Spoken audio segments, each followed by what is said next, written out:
Hello, William Shakespeare wrote Hamlet, his longest play, around 1599. It was an immediate success and has since become his best-known work around the world and the most quoted.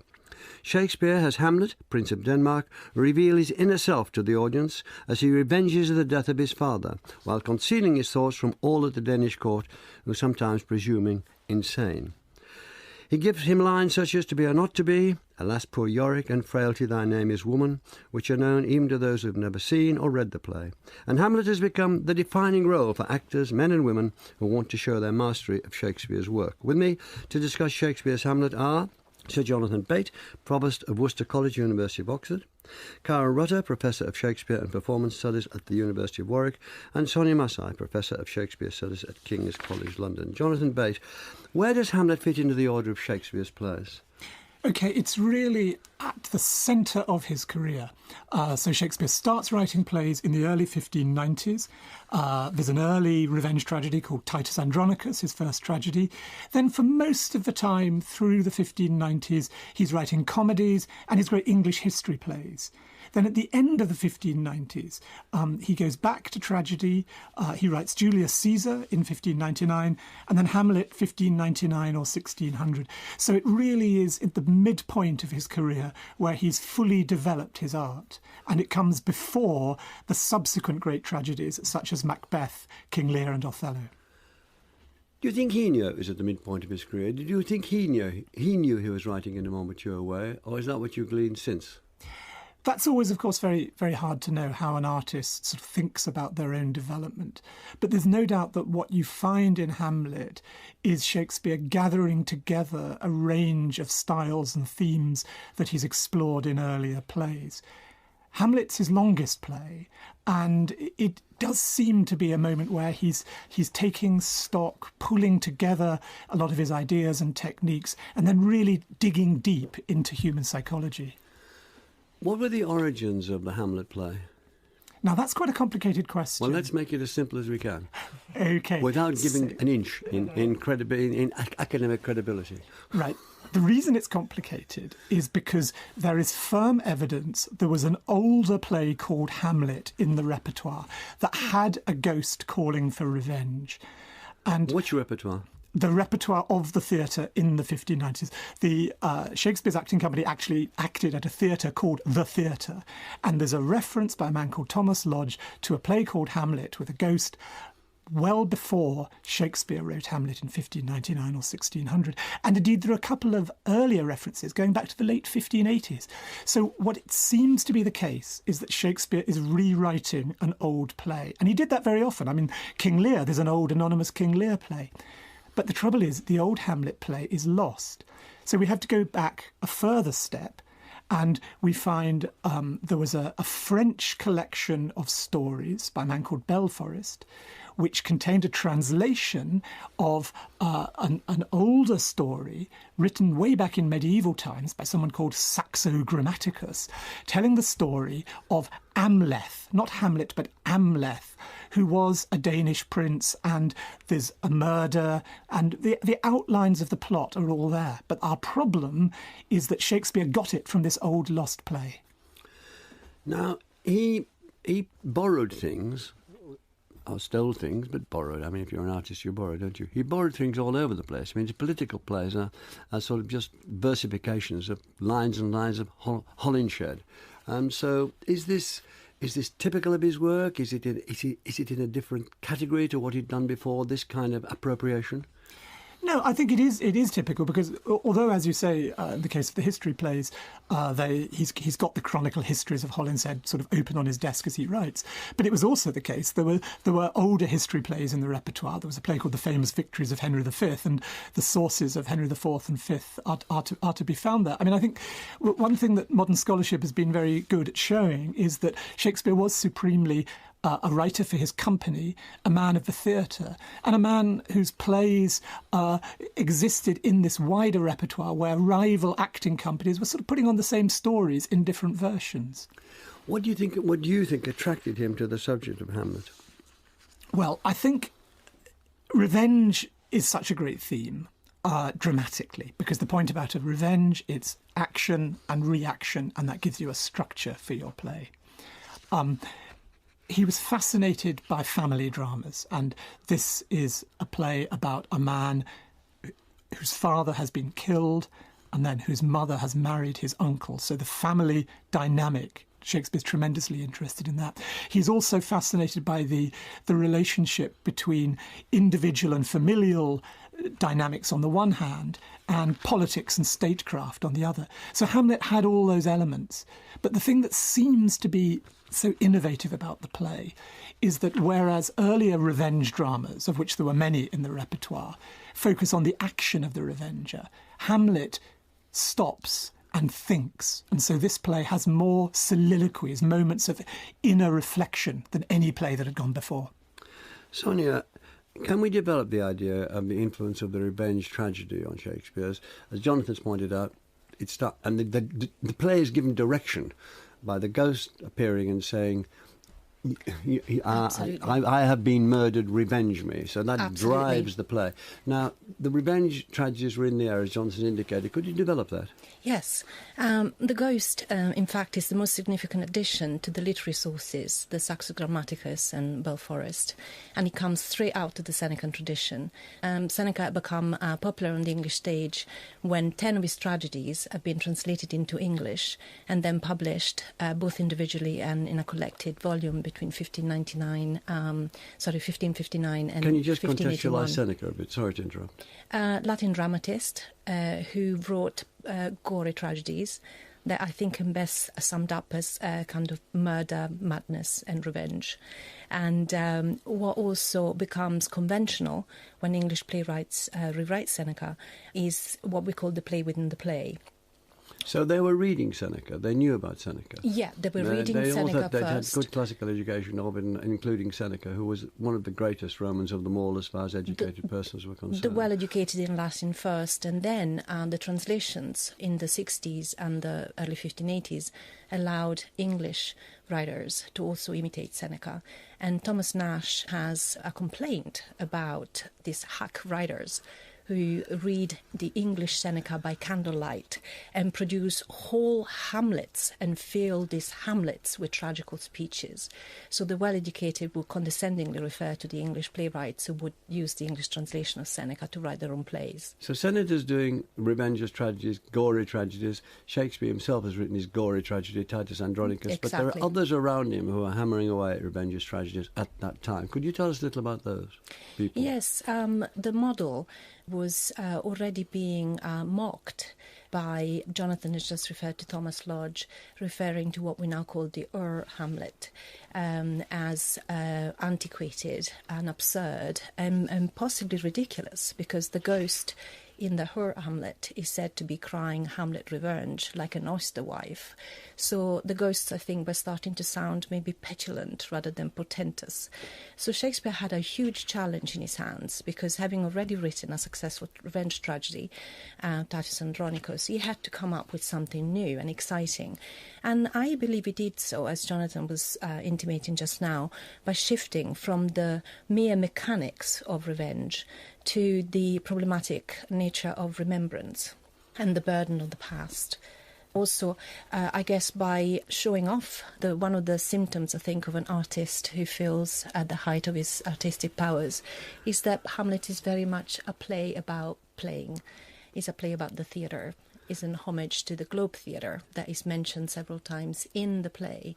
So Hamlet, looking at the heavens and describing the heavens as majestical roof fretted with golden fires, is describing the canopy overhanging the stage at the Globe. What do you have to say about the several early printed versions of Hamlet? Is there something you can sum up about those? The single most important event in their history that has kept scholars, like myself, I'm a textual scholar, fighting ever since its discovery. It's its late discovery, because unlike all the other early printed texts, including the longer versions of Hamlet, the second quarto Q2 and the folio F, the first quarto Q1 was only discovered in 1823, a whole 200 years after Shakespeare's plays were printed as a collected edition in 1623, and it caused a literary sensation because it was so different from In what way? Well, it's half the length. That's a difference. of key 2 and F, and also is very different in terms of dialogue. Can we just dwell on the context more, just picking it out for the listeners? Is there anything else at the time feeding in to what he's doing? Jonathan said it's coming from all over the place, the influences. Well, Can you just thicken it up a little? One of the things that we need to remember is that when Shakespeare started in the business, he didn't start as a playwright, he started as an actor. And when he arrived in London, he was probably working with Lord Strange's men, and he was playing revenge plays. So the two big blockbuster revenge plays that he would have had as a player on his plate were played by Marlowe, the Jew of Malta, and Thomas Kyd, the Spanish tragedy. Playing these day after day after day, these were the plays that he had in his muscle memory. So it is no wonder to me that these plays come out in his own revenge play, Titus Andronicus, and then later in Hamlet. He's remembering these plays and redoing these plays because he knows these plays and the language of these plays. It's amazing how many playwrights have been actors first, isn't it? Good training, really. But then he brought in this man, this Hamlet person, who is not only somebody seeking revenge, he is something else.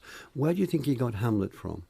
Well, partly he got Hamlet directly from Thomas Kyd's Spanish tragedy, which is a play that invents the idea of the revenge play inside the revenge play inside the revenge play. And Hamlet is, after all, two revenge plays. It's the revenge of Hamlet for his father, but then subsequently it's the revenge of Laertes for his father.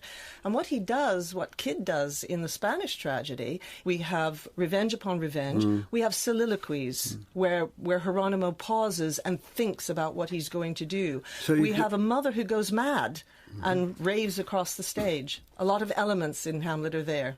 We'll come to Soliloquies a little later, but that's a fascinating clue there for us. For anyone who's not read Hamlet, I think we've more or less covered the main plot points. Is there anything we've left out?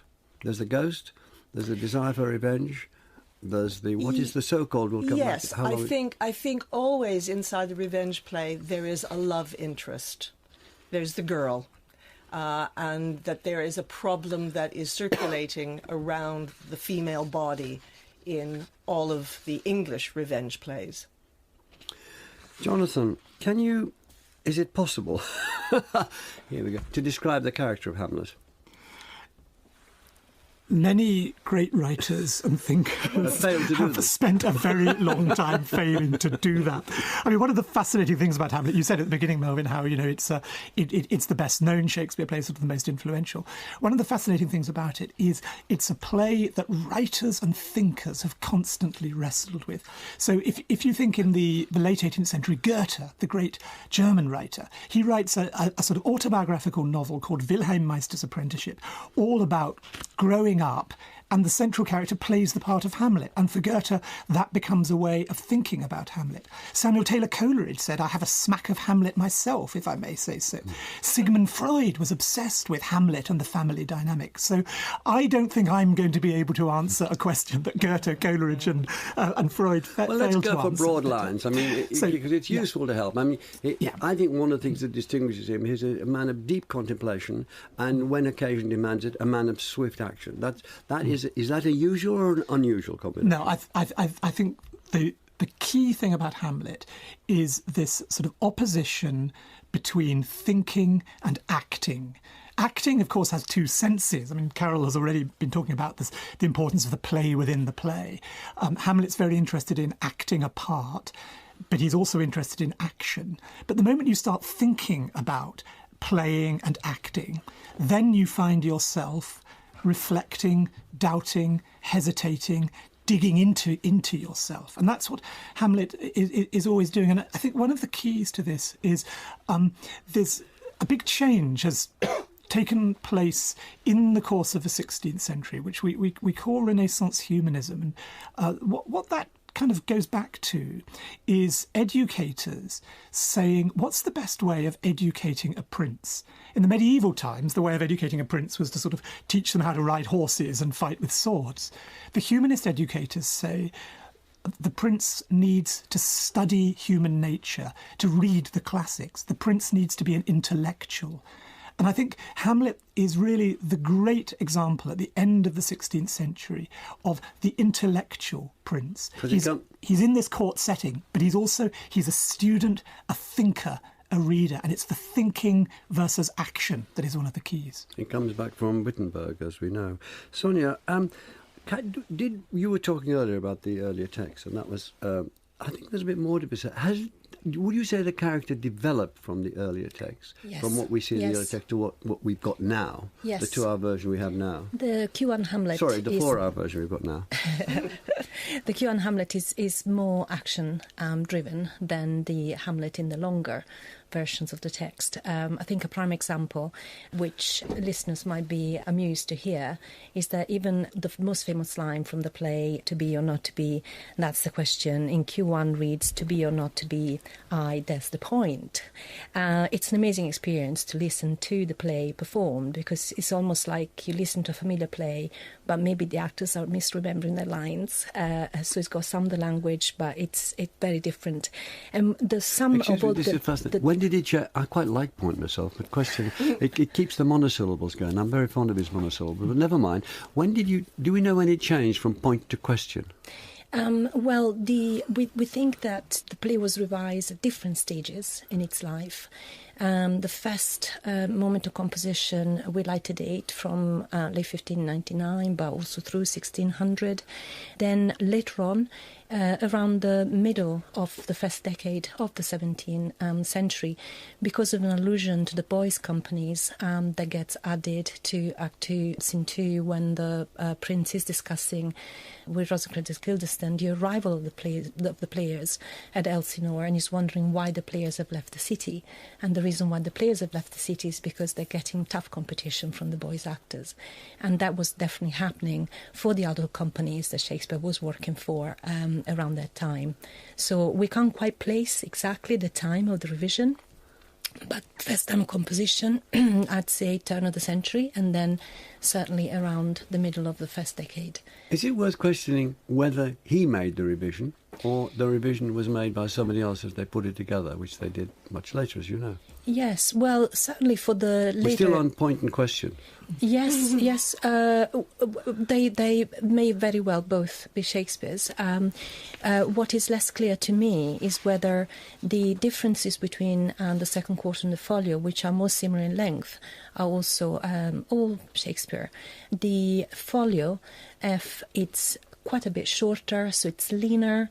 Some scholars have argued maybe more suitable to be performed in a 2-hour slot that they had. Still too long. Yeah. More recently, a fellow scholar, Richard Dutton, has argued that the longer plays might not be written for readers, as another colleague, Lucas Erne, has argued, but for court performances, which I think the jury is still out.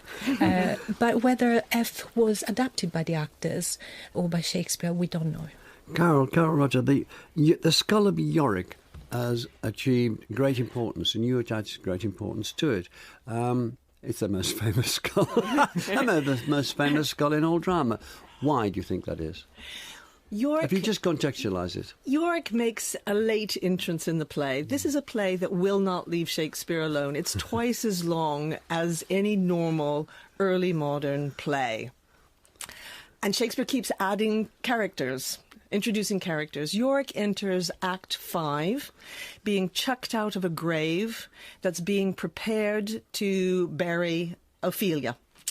And when he's chucked out of the grave, there's banter over this skull with the gravediggers and Hamlet, who has just appeared beside the grave, and the gravediggers hand the skull to Yorick. And that moment has become iconic, of Hamlet holding the skull, talking to the skull, with the skull, of the skull, and then ventriloquizing the skull. So Yorick, in conversation with the prince, has kind of become the poster boy for I think because it is a moment that distills so many of the themes of youth and death and conversation and trying to get to the ends of conversations. This is a play who starts out asking who's there and winds up at the end of the play still asking the same question. But Yorick, I think, is actually more important than that, because also, as when he appears a backstory to the play. We understand in this backstory that Yorick was a kind of surrogate father to Prince Hamlet, and that he was the one who was around when Daddy Hamlet was out bashing the Norwegians and the Poles and so on. And as Hamlet looks at this skull, he says, "I knew him, Horatio." Then goes on to say, "I wrote on his back, I kissed these lips 1,000 times." And we learn that Yorick died when Hamlet was only 7 years old, that moment in early modern culture when a boy became, as it were, a little man. He was breeched. And so we see this whole understanding of a Yorick as a substitute father, but now we have, in this wonderful moment, another father, like the ghost, coming out of the grave to speak to the son. And when that father came out of the grave, he said, "Revenge." And this father coming out of the grave says, "Go to my lady's chamber, tell her, let her paint an inch thick. She will come to this." And the answer to the ghost revenge is to say, hey, you don't have to do anything. We are all on our way to becoming corpses. We don't need to commit revenge. Yeah. Just be patient. Let be. Well, that's a lot for a skull to say. It is indeed. You put it on. Indeed. And we'll watch our skulls in future. That was very enjoyed that. Jonathan, to what extent can you say it's a play about statecraft? Yeah, I think this is a very important dimension of it, and in many ways some of the famous interpretations of the play that have focused so much on Hamlet, the individual, the internal life of Hamlet, have neglected the fact that this is a play about a court with a lot of intrigue. We haven't yet really talked about Claudius, the brother who kills Polonius. Old Hamlet, and indeed Polonius. Let's start with Claudius. Claudius, the first time we see him, he is conducting a whole lot of court business, of statecraft. There are ambassadors coming from Norway trying to sort out a peace treaty. There's a councillor called Polonius and his son Laertes, and Laertes is requesting permission to go off to Paris. And we see Claudius conducting the court business with great efficiency. And we almost think, gosh, maybe Claudius is a better king than old Hamlet, who seemed to spend his afternoons asleep in the orchard. Polonius becomes a particularly interesting figure because one gets, although he's sometimes represented on stage as a bit of an old bumbling fool, and there's no doubt Shakespeare mocks his very elaborate verbal rhetoric, but despite that, Polonius is clearly a very cunning politician. He's managed to negotiate the change from the regime of old Hamlet to the regime of Claudius, and he becomes a crucial player in a world of surveillance and overhearing, of court intrigue. This is rather impertinent to me, but I've never seen Polonius played well in terms of the way I've read Polonius. He's always thought of as a bit of a fool. What if you played him wittily? What if that speech about as a play historical, what if he was being witty? And playing around with the idea instead of being sonorous and boring about it? He would get away with that. That would work. He's the spy on behalf of the king. He's quite clever in trying to manoeuvre his way to work out what this heir to the throne is doing. How did he come to be treated as a buffoon? Because Hamlet says so, but why do we believe Hamlet at that moment? Well, that's a fascinating thing about the play in general. It seems to me there's a constant disjunction between Hamlet's reading, both of his own self and of the wider situation, and what we actually see in terms of the overall action. Yeah. Because when he stabs him thinking it's his father, he says, "What a fool." But actually, he's talking about himself. Hamlet, is the fool for not checking he killed the right man. Yeah, is that right? I think that is right. Sonia, you want to come in? About Polonius, something interesting is that the early printed text suggests that he may have been taken seriously indeed, or more seriously than we do today. Really? Because there are quotation marks placed next to some of his most famous sentences. To thy own self be true. To thine own self be true. Yeah. So it was probably his lines were highlighted for readers, who it was common at the time for readers to copy out of texts things that they wanted to remember and memorize and put in their own commonplace books. Can you talk about Gertrude, the wife of old Hamlet, who was murdered by Claudius, who then married her, and that's the second engine of the play? Can you talk about her? Yes, she gets bad press. She really does. The problem with Hamlet is become so central to the kind of Western dramatic canon, to the kind of world dramatic canon, and is one of the most fiercely misogynistic plays. And Gertrude is the target of the hatred. But what do you think about? There's Gertrude, his mother, and what do you make of her? She's ambiguous, as many critics who agree with Hamlet have pointed out. T.S. Eliot went as far as claiming that she's a flawed character, which makes the play flawed, because she cannot quite represent the level of disgust, the level of the emotions that she triggers in Hamlet. He calls her the Mona Lisa of literature because of her ambiguity. But actually, if one looks closer, she has a lot of compassion for Ophelia. She has some of the most beautiful lines in the play when she reports the drowning, Ophelia's drowning. She says, "There is a willow grows askant the brook that shows its hoary leaves in the glassy stream." Those are lines that resonate. But more importantly, the marriage at the time, marrying your deceased husband's brother would have been seen, and the speed unseemly, but the marriage to a deceased husband's brother, not so uncommon, especially in the context of royal families. But also the Bible ambiguous about whether that degree of affinity was incestuous or not. So you have... Well, Leviticus wasn't. Leviticus forbids it, but Deuteronomy urges it. But crucially, if there is no child. So Pache Freud, who believes, like Eliot, that Hamlet cannot quite come to terms with his unconscious desire for his mother, what might be the problem with Hamlet is being dispossessed.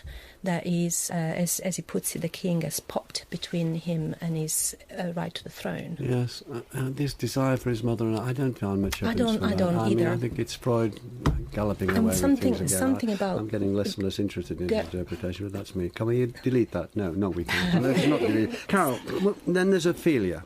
Can you talk about Ophelia? Yes, I mean, I was just going to pick up what Sonia was saying, is some of the bad press that she gets is also offered to us through the ghost, because the ghost suggests to us that she has been stimulated by lust at this and it's very ambiguous in the ghost's representation of what has happened between Claudius and Gertrude.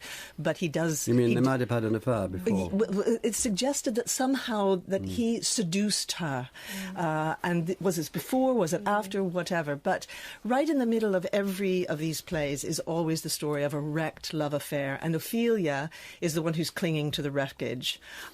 She is bullied, betrayed by every person in this play. So every her brother, yes, but also perhaps Gertrude. Really? Her brother gives her toxic misinformation to say, fear the prince's love. Her father sets her up as bait to try to figure out and entrap the prince. Gertrude perhaps betrays her on the grave. Gertrude says, "I hoped thou should have been my son's Hamlet's wife." New news. Why didn't we know that in Act 1? It would have changed the story. But she is also, I think, one in the play who has little to say. And Hamlet bullies her, you forgot Hamlet. Oh, absolutely. Yeah. Hamlet savages her, dumps all of this misogynist discourse upon her. In public. In public. When she can do nothing to defend herself, because what he's accusing her of is misadvertising their relationship, misdirecting their relationship. But she's one of those characters who has very, very little to say in the play, but a lot to perform. And what she performs, I think, is the psychic journey of Prince Hamlet, and the big themes of the play. So Hamlet is thinking about madness. Ophelia plays it for real. She comes on mad. Hamlet toys with suicide, to be or not to be. That death is remade in the fifth act, not as an accidental death, but as Ophelia committing suicide. This is a play that from the opening has driven towards male death and the male grave. And yet when we get to the grave, the person who's going to be put in that grave is the body, and the body of a woman, and that body is problematized through, and it's brilliant that we've got Quarto 1 to tell us what happens at that moment. Quarto 1, in a stage direction that probably represents stage action, has Laertes leaping into the grave and holding his sister's body, but then the prince also leaping into the grave, and we now have these two people claiming the body, grappling over the body, saying, I loved her, I loved her. Well, boys, it's too late. Right. Can you be quick? Yes, I think the fundamental problem with Ophelia and Gertrude is that they speak each 4% of the lines in the play. So they are mostly represented, and it takes very strong writers from the 20th century to give them other voices. And some of my favourite examples are Margaret Atwood, Gertrude Talks Back. She is quite happy in the closet scene to turn around and say to her son, "It was me, darling, it wasn't Claudius." Acknowledging the guilt, disambiguating the character, and making her happily and confidently vicious. Jonathan, you mentioned humanism earlier on. Can we bring that back into the equation? Yeah, I mean, it's very striking that Hamlet is a student, and some of his closest friends are as well. Horatio, his best friend, his confidant, they've studied together, and so as I was saying earlier, there's a very strong sense of the life of the mind as being something different from the life of the battlefield and of politics. Now, one of the great sort of debates within humanism is about the nature of human being.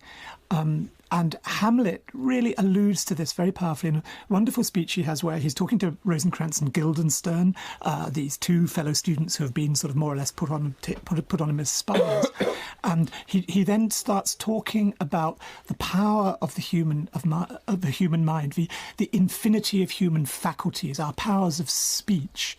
And yet, he says, that to me we are just the quintessence of dust. And it's that sense that on the one hand we are like animals, we all come to death, as Carol was saying, we have bodily instincts like animals, but on the other hand we have these twin powers of reasoning and of speech that set us apart from the animals, and that give us free will. And it's these kind of ideas that Hamlet wrestles with, this dual identity of mankind.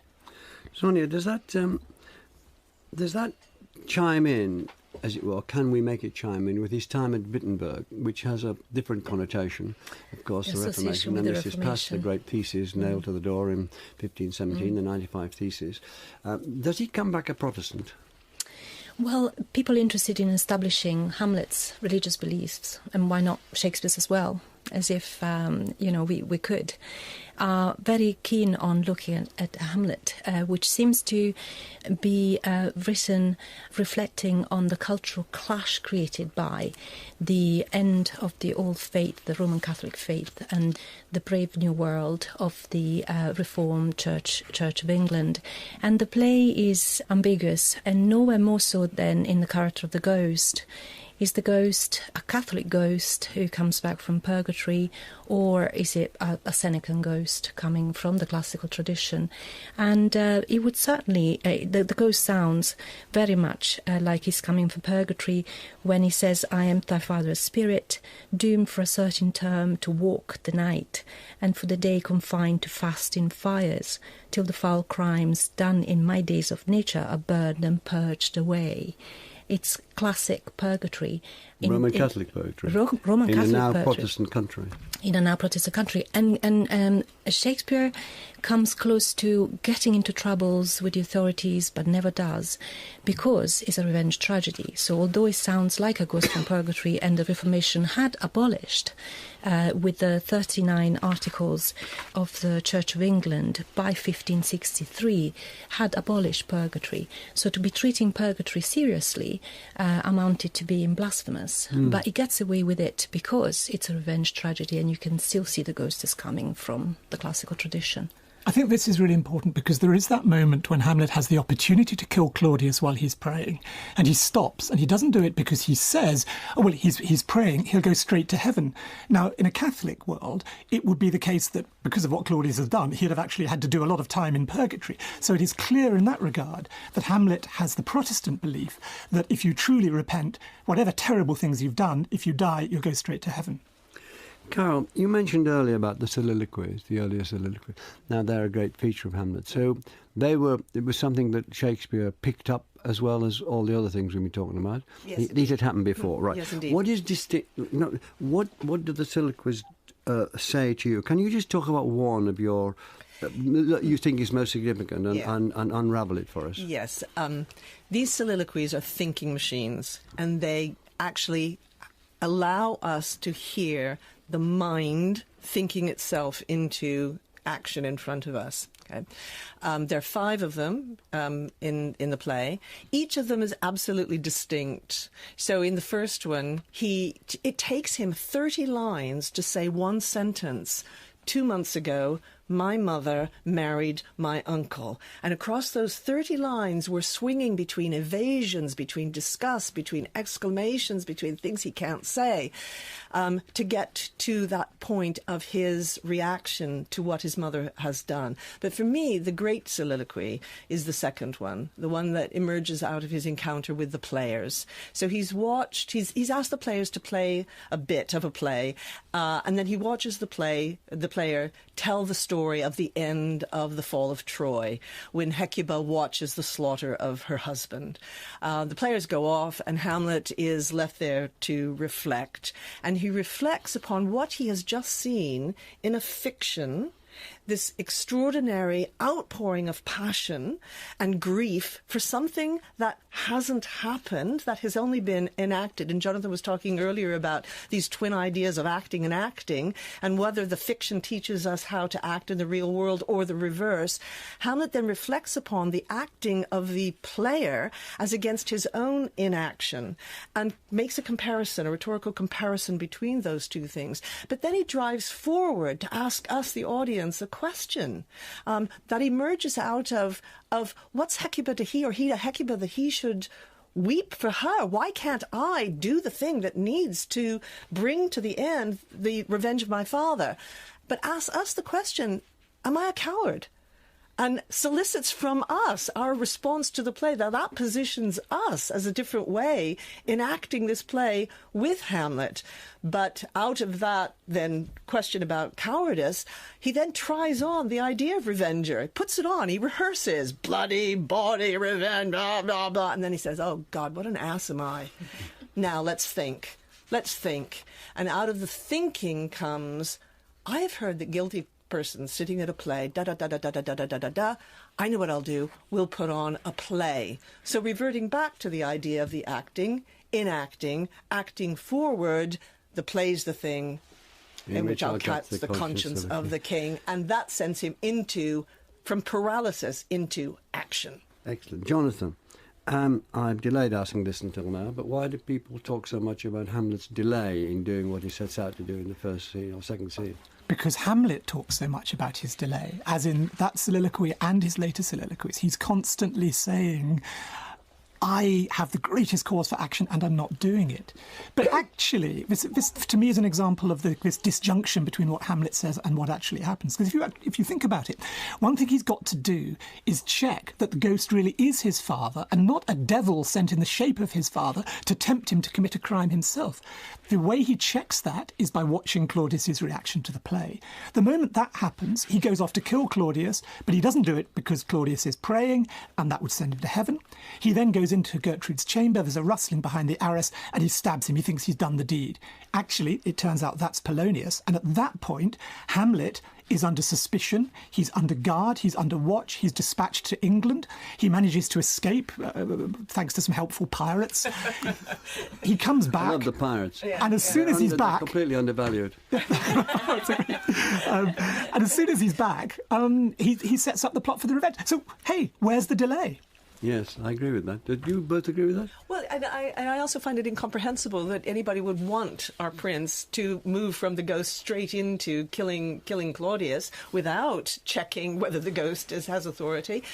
Because ethically, of course, one of the things that Shakespeare is developing in the revenge tragedy is the thinking about the cycle of revenge and whether we can ever stop the cycle of revenge, which is what he's exploring in Titus Andronicus. And whether, if conscience does make cowards of us all, what are we going against our consciences for? And so on. Right, there you are. You want to say something? Yeah, I think as well as an ethical question is also, again, stagecraft. If we look again at the early texts, Shakespeare changed his mind as to whether he should pause and think, and even the position of the to be or not to be soliloquy, it's earlier in the first quarto, and it makes sense, is in Act 2, because by the time he gets to decide that the play is the king, is the thing wherein he'll catch the conscience of the king, then we get the to be or not to be in the longer texts, and so that comes across as a digression, as a delay, which in terms of theatre you might think actually Q1 has a much stronger structure. But then it may well have wanted that soliloquy to come across as a digression. And so Shakespeare seems to be working very actively to increase the delay as he revises the play. Can I ask all of you to come to a conclusion of this? Why do you think it has had such power, increasing power? Why it's so attractive to audiences, to actors, to readers? Why? Carol, you first. Because I think it gives actors, and not just the Hamlet actor, but the Gertrude actor. One of the brilliant performances of Gertrude is Penny Downey's, which people can see on film because it's in the David Tennant, Greg Doran RSC production. Gives actors so much scope to develop not just the speech craft of the play, but also the performance craft of the play, and explores it. It exercises all of their actorly muscles. Sonia. I'm quite struck by the fact that the most iconic moment in the play, the Yorick moment Carol was talking about earlier, is already a hit, a very palpable hit, 2 or 3 years after Hamlet premieres on the Globe stage, because there's a play called The Revenger's Tragedy by Thomas Middleton that opens with Indice, the Revenger, holding the skull, addressing the skull of his former fiancée, Gloriana. So it's, I think from the beginning, it's quite clear that the play is about playing and it's about the theatre, and that's what makes it work so well for actors and for audiences. Jonathan. The play opens with a question. Who's there? The answer, nay, answer me. I think I've got answers about most of Shakespeare's plays, having sort of taught them all my life. I've still not got the answer with Hamlet. It's still a question. It is the great play of questions. We don't get an answer, and that's why we keep going back to it. Well, thank you very much to Carol Rutter, Sonia Massai and Jonathan Bate. We return on the 11th of January with the Great Siege of Malta in 1565. Thanks for listening. And the In Our Time podcast gets some extra time now with a few minutes of bonus material from Melvin and his guests. Well, we missed out most of the play that isn't Hamlet, in fact, and all of this kind of extraneous material, and wondering, I guess, why it was that Shakespeare just couldn't let go of this play. Early modern plays, the playwrights were paid standard rate, £6 a play. The play then belongs to the playing company. It doesn't belong to the playwright anymore. He has no right in the play, so it belongs to the players. Shakespeare had rights in his plays as a player because he was a member of the Lord Chamberlain's men, but he didn't have any rights to his plays as a player. So if we imagine Shakespeare being paid £6 for a play, whether it's The Comedy of Errors or Macbeth or Hamlet, why did he keep writing? You know, this is twice. He was multitasking. He had the theatre. He was manager. He was a good businessman. No. But what I'm saying it could not have been for money. It had to be. It had to be that this play simply would not let him go. You write for the love of it, don't you? Most people I know do. They do. They really do. Almost everybody I know who writes because they want to write. But the love of the writing then must be impelled by something that love is projecting into the writing. You write and continue to write because you want to say something, surely. Yeah, but not about money. Well, It's part of the mix. It's part of the mix. But he's a very busy man. Yeah? You know, he's a very busy man as an actor, needing to be at the playhouse playing. I think actually money does come into it. James Marino has written a great book called Owning Shakespeare, and although playwrights were paid kind of a one-off fee for writing plays, because Shakespeare was in the enviable position of being also a shareholder of his own company, I think he was encouraged by the very economy of the early modern theatre to keep revising. Audiences would go and watch the play again and probably notice the differences. So a play was less immediately by Shakespeare, but it was the play that was the crowd pleaser. And so from the Hamlet to the version maybe we got in the first quarter, to the first version we have in the second quarter, then the folio. And these are probably just snapshots of what the play was and continue to be in a kind of continuous evolution, because it might have been from an audience demand for something novel to listen out for when they went to see the play or to hear the play. Yeah. I mean, I think we perhaps should have talked more about those players who arrive at Elsinore. They're so central to it. And it's not just the play within the play, the murder of Gonzago, which reveals Claudius's guilt, but this amazing speech that the actor gives when Hamlet arrives. You know, they arrive at Elsinore and Hamlet says, "Oh, come on, give us a taste of your art." And OK, he said, what speech do you want? Hamlet says, I'll tell you, my favourite speech, Aeneas's tale to Dido, a tale of what happened after the fall of Troy, where Pyrrhus, the son of Achilles, goes to find Priam, the father of his killer, and he absolutely slashes him and murders him. And there's this great speech in a very classical style. But there's an amazing moment in that speech when Pyrrhus is about to smite his sword down onto Priam. And he just stops, the sword holds there, and he says, and he did nothing. And it's an exact sort of mirror of the scene we later have when Hamlet has that opportunity to bring the dagger of sword down on Claudius and does nothing. And so again, you know, Carol was talking about like Laertes as a parallel avenger. We didn't even mention Fortinbras, another one who's carrying out a revenge for his uncle having been defeated. There's Pyrrhus as well. I mean, it's just kind of mirrors within mirrors, and the players are the key to that. That has to do with why, you know, this business about the length of the play, because the question isn't why does he keep writing, it's the effect of what he keeps writing, and the effect of what he keeps writing is that he keeps amplifying the stories that are being enclosed in this story of Hamlet.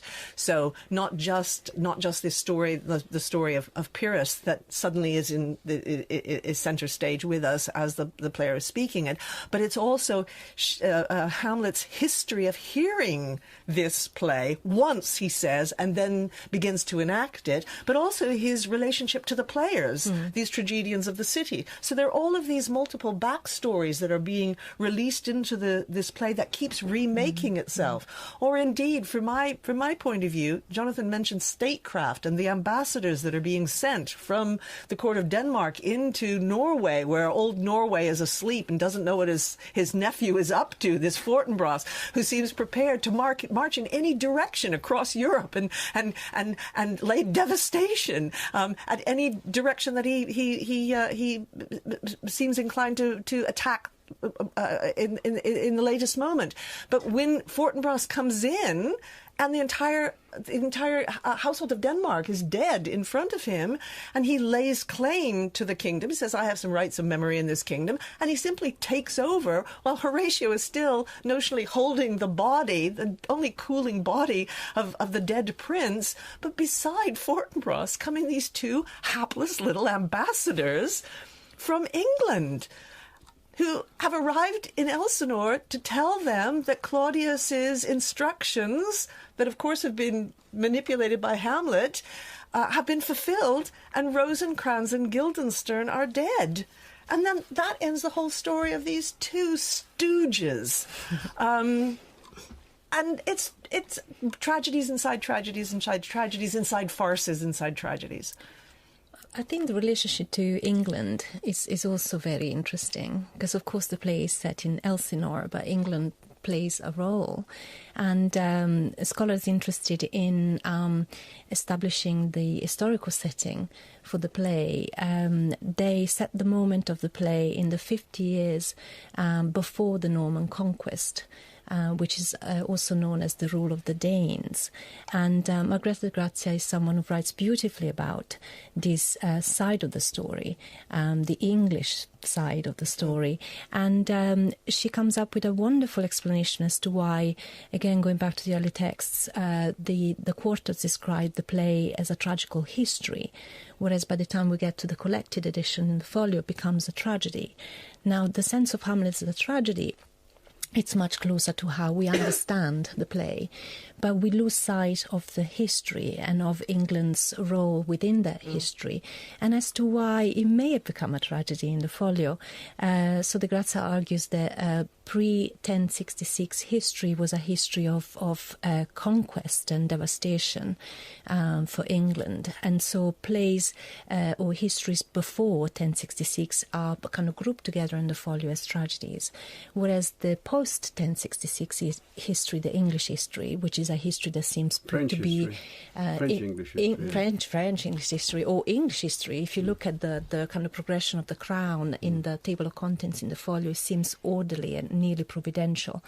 And so it's again quite interesting, the ambiguity in the play in relation to the wider world around the court. And it's not just Norway and Fortinbras, but also England, and how one recovers a sense of English history from the play. I'm sorry, I interrupted you. That's okay. Because, of course, the Vikings came over, and then the Norman Vikings, the same lot. That's right. Further south came over. That's right. You were talking about a couple of hundred years there, aren't we, fighting? Yeah. That's right. I hadn't put those two together. How stupid of me. Thank you. I know that now. Carol saying Rosencrantz and Guildenstern are dead sort of reminds us that there's a whole other in our time to be made about the rewritings of Hamlet, from Goethe through to Tom Stoppard. Yeah. One of the things we learn about these programmes is that when you finish, you all say there's another 7 programmes you could do. I mean, we are a soliloquy at 43 minutes than we do. I think you've covered a lot of ground.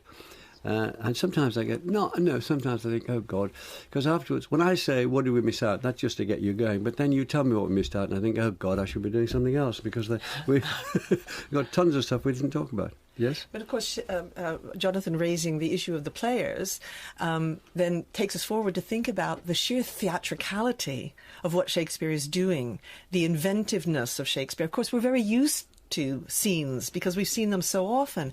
But when Ophelia comes on the stage in the stage direction of the first quarto with her hair down and playing upon a lute, mad, distributing those memory flowers that remake the whole idea of remember, sweet remember, Rosemary for you, we're seeing a scene that is absolutely extraordinary on the English stage.